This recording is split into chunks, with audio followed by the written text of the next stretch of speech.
राधे राधे सभी भक्तों को जय श्री कृष्णा। कैसे हैं आप सभी? आशा है राधा कृष्ण की सेवा करते हुए आप सभी स्वस्थ होंगे, अच्छे होंगे। सर्वप्रथम आप सभी को 13 जनवरी से लगने वाले महाकुंभ पर्व की अनंत और अनंत शुभकामनाएं। ये तो सभी को विदित है कि इस साल लगने वाला महाकुंभ पूर्ण महाकुंभ होगा, जो 144 साल बाद लग रहा है। महाकुंभ का इतिहास वर्षों पुराना है, तो आइए जानते हैं महाकुंभ का आयोजन सबसे पहली बार कब और कहां हुआ था। साथ ही जानते हैं पुराणों में वर्णित महाकुंभ से जुड़े कुछ रहस्य।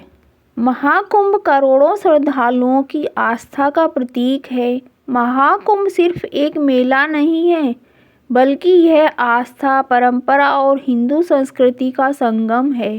श्रद्धालुओं के लिए यह एक पवित्र एहसास है, जिसका इंतजार सभी श्रद्धालुओं को बेसब्री से रहता है। इस साल 13 जनवरी से लगने जा रहा महाकुंभ का मेला कई मायनों में बेहद खास होने वाला है। इस बार 144 साल बाद पूर्ण महाकुंभ लग रहा है। सरल शब्दों में समझें तो 12 साल लगातार 12 वर्षों तक लगने के बाद पूर्ण महाकुंभ लगता है, जो 144 साल बाद आता है। महाकुंभ का आयोजन इस बार प्रयागराज में हो रहा है। महाकुंभ का इतिहास वर्षों पुराना है। महाकुंभ से जुड़े कई ऐसे रहस्य हमारे ग्रंथों में छिपे हुए हैं, जिन्हें उजागर करना जरूरी है। तो आइए जानते हैं महाकुंभ से जुड़े कुछ रहस्य।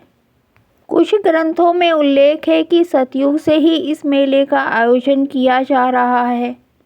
कुछ ग्रंथों में बताया गया है कि कुंभ मेले का आयोजन 850 साल से भी ज़्यादा पुराना है।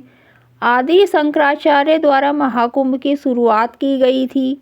कुछ कथाओं में बताया गया है कि कुंभ का आयोजन समुद्र मंथन के पास से ही किया जा रहा है, जबकि कुछ विद्वानों का कहना है कि गुप्त काल के दौरान से इसकी शुरुआत हुई थी, लेकिन सम्राट हर्षवर्धन से इसके प्रमाण देखने को मिलते हैं। इसी के बाद आदि शंकराचार्य और उनके शिष्यों द्वारा सन्यासी अखाड़ों के लिए संगम तट पर शाही स्नान की व्यवस्था की गई थी।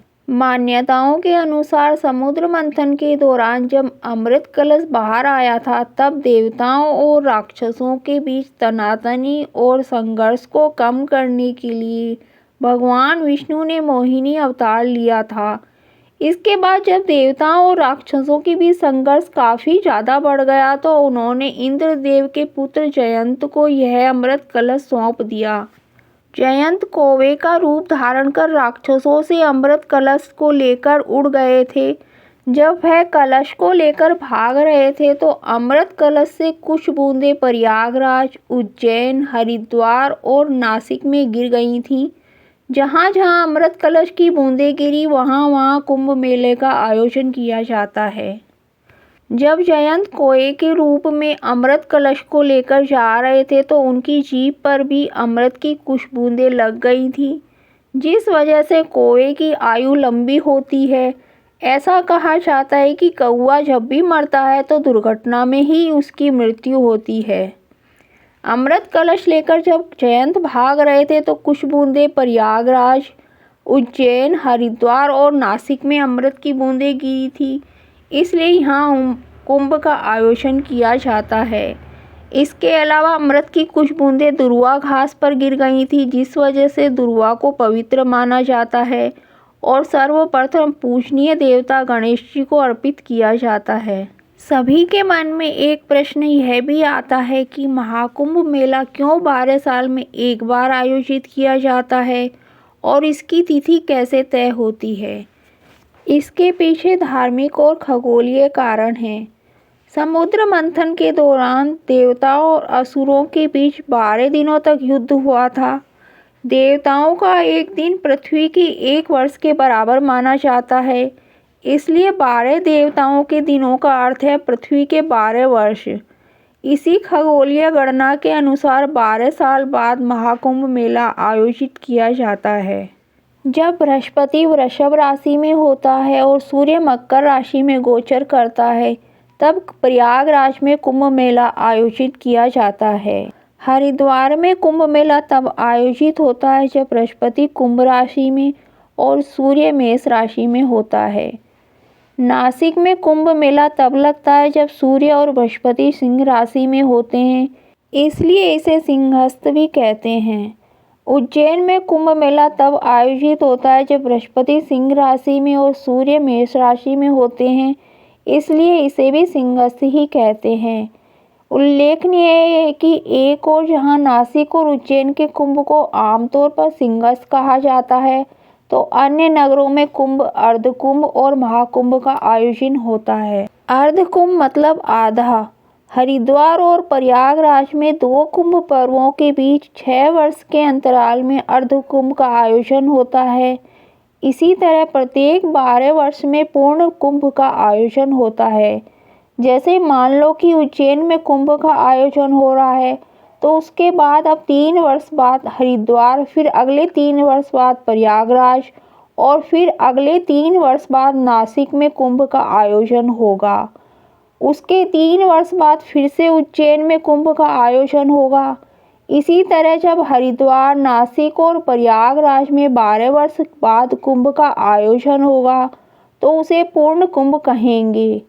हिंदू पंचांग के अनुसार देवताओं के 12 दिन अर्थात मनुष्यों के 12 वर्ष माने गए हैं, इसीलिए पूर्ण कुंभ का आयोजन भी प्रत्येक 12 वर्ष में ही होता है। अब जानते हैं महाकुंभ क्या है। मान्यता के अनुसार प्रयागराज में प्रत्येक 144 वर्षों में महाकुंभ का आयोजन होता है। 144 कैसे? 12 का गुणा 12 में करें तो 144 आता है। दरअसल कुंभ भी 12 होते हैं, जिनमें से 4 का आयोजन धरती पर होता है, शेष 8 का देवलोक में होता है। इसी मान्यताओं के अनुसार प्रत्येक 144 वर्ष बाद प्रयागराज में महाकुंभ का आयोजन होता है। कुंभ मेले की तिथि केवल खगोलीय घटनाओं पर आधारित नहीं है, बल्कि यह धार्मिक और आध्यात्मिक ऊर्जा को भी ध्यान में रखकर तय की जाती है। मान्यता है कि 1 लाख बार पृथ्वी की परिक्रमा करने से जो पुण्य प्राप्त होता है, वो महाकुंभ में स्नान करने और कल्पवास करने पर मिल जाता है। अगर आप भी कुंभ में स्नान करने जा रहे हैं तो कुछ विशेष बातों का अवश्य ध्यान रखना चाहिए। साधु संतों की जगह पर स्नान ना करें। साधु संतों के स्नान करने के बाद ही स्नान करें। महाकुंभ के दौरान कम से कम 5 बार डुबकी लगाकर ही स्नान करें, इससे महाकुंभ का फल मिलता है। अगर आप महाकुंभ जा रहे हैं तो महाकुंभ में संगम घाट पर स्नान करने के बाद वहां से त्रिवेणी जल अवश्य घर लाना चाहिए।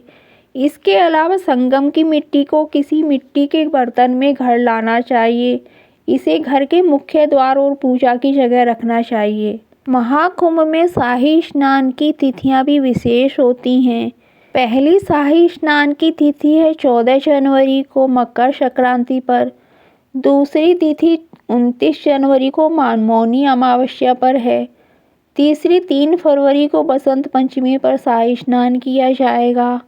इसके अलावा 12 फरवरी को माघी पूर्णिमा को स्नान है। अंतिम शाही स्नान की तिथि 26 फरवरी महाशिवरात्रि को है। इसी के साथ महाकुंभ का आयोजन समाप्त हो जाएगा। वीडियो में दी गई जानकारी अगर थोड़ी भी यूजफुल लगी हो तो वीडियो को लाइक करें, शेयर करें और कमेंट्स करके बताएं कि कैसी लगी। चैनल पर नए हो तो चैनल को सब्सक्राइब कर लें। जय श्री राधे कृष्णा।